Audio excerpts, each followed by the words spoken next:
Good morning, everybody. So today we're doing a project. We are building part one of Blackie's coop, but I'm not actually going to be using it as Blackie's coop. It's going to be the temporary duck coop. I've used the sawmill to do some boards for various uses, but this is my first time doing dimensional lumber. I used alder for this project. It's basically the most useless wood out there. It grows really bendy, it breaks, it's brittle. It pretty much is only good for firewood. But since I'm new to milling, I wanted to use all this alder that we have so that we can get it figured out, learn how to use the sawmill. I milled up 2x2s, actual true 2x2s. None of the boards turned out super perfect, but that's okay. Blackie and the ducks are going to survive.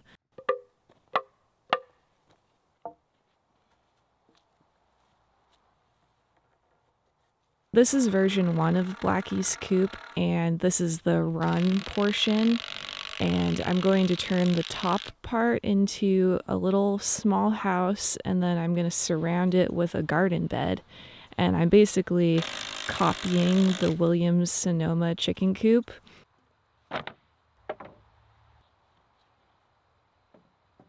Blackie is my victim chicken. She gets bullied by literally every other chicken, and so I think this is the only solution, is to build her own little coop.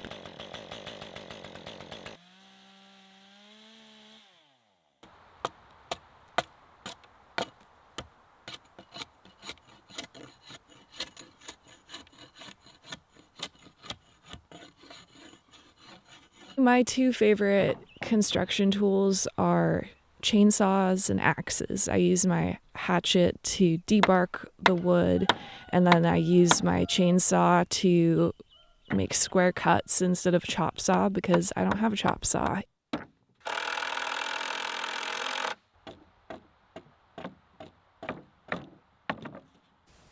Is this the most accurate form of building? Absolutely not. But we're going for rustic vibes.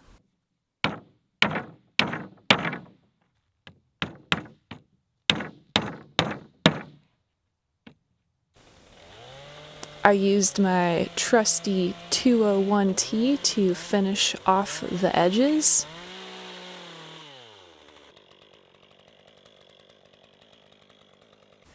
And then I went in with some 45-degree angle supports to stiffen up the structure.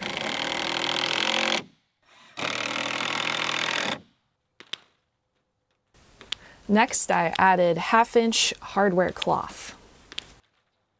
By this point, I was ready for the project to be done, and I needed a dance party. Also, it's the best way to test structural integrity.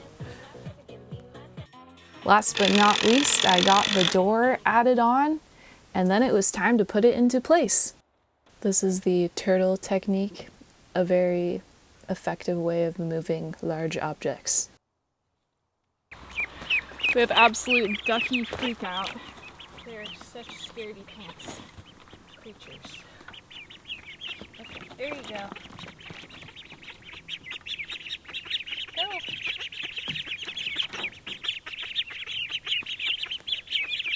One thing I didn't realize before I got ducks was how absolutely chaotic they are. Everyone says they're messy and they love water, but the chaos is unmatched.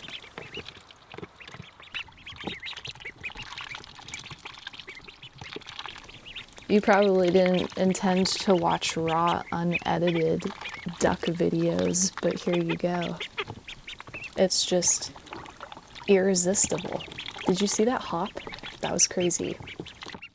Okay, just a little bit more, I swear. Check out this sprinting session. That was crazy. I'm really happy with how the coop turned out. It's definitely not done. I'm going to be building a whole nother actual duck coop. But for now, at least they're out in the garden, out of my van, and they can start eating slugs, hopefully. Earlier in the week, I did some gardening projects that I filmed a little bit of. I planted out a lot of my fall vegetable crops that I didn't get to the other day. And then I also reset this bed that I had my French fillet beans in. My harvest was pretty pathetic. I don't mind though. I've got tomatoes. Who needs green beans? One of the things that I'm doing is slowly going through each bed and sifting out the wood chips. I thought wood chips would be a good mulch, and they've actually been a great mulch. So good that the slugs like to burrow inside. I basically have to choose between watering more often or having more slugs, and I'm going to choose watering more often. So I got this bed all reset, and then it was time to plant some lupin. These are Russell lupin, and they should grow into a whole bunch of different colors. Some of the stems are pink and some are green, so I know there's definitely multiple colors, but I'm not sure what they are going to look like.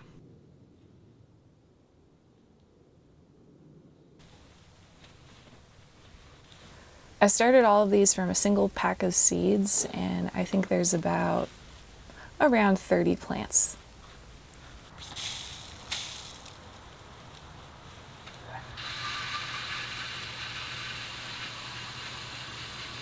The garden this week is starting to really look pretty luscious. A lot of the flowers are in bloom. A lot of my transplants that I've put out are thriving and not getting eaten by slugs, surprisingly. And my cool flowers are starting to sprout and come up. It makes me so happy to see stuff working. It's such a sigh of relief after all this hard work of getting this thing going. I'm so excited for next year because I just know it's going to be crazy.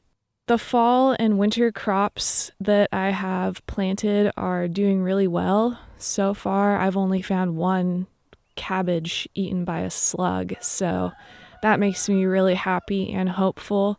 They are out, and I've been killing them, and I'm hoping that the ducks might start to help by having their coop between the brush and the garden. That seems to be where they crawl in from. One cute thing that I noticed was that my chive plant has released thousands of baby chive plants all around it. Okay, maybe not thousands, but a lot. It makes me happy to see plants that actually want to grow. My lemon queen sunflower is looking gorgeous. It has multiple blooms on it now, and it's just crazy huge. And I even have another snapdragon in bloom. I didn't think these snapdragons were going to bloom at all this year, so I'm pleasantly surprised. My carnation transplants are doing well. They've grown about an inch since I planted them. And then my vines are starting to take off finally. I got a bunch of zucchini. I have one single pickle. I've planted probably 50 pickle plants, and I have one pickle that has survived the tests and trials of this property. I think I'm going to have to save the seeds of that one because that one is a serious trooper. And then I have this mystery vine. I'm not sure exactly what it is. It's some sort of pumpkin gourd squash. Overall, things are going great. I'm really excited to be moving into fall because that means all of my massive, overwhelming projects are slowly getting wrapped up. I cannot wait to lay in bed all day on a Saturday and do nothing. All right, thank you for watching, and I will see you guys next week. Bye.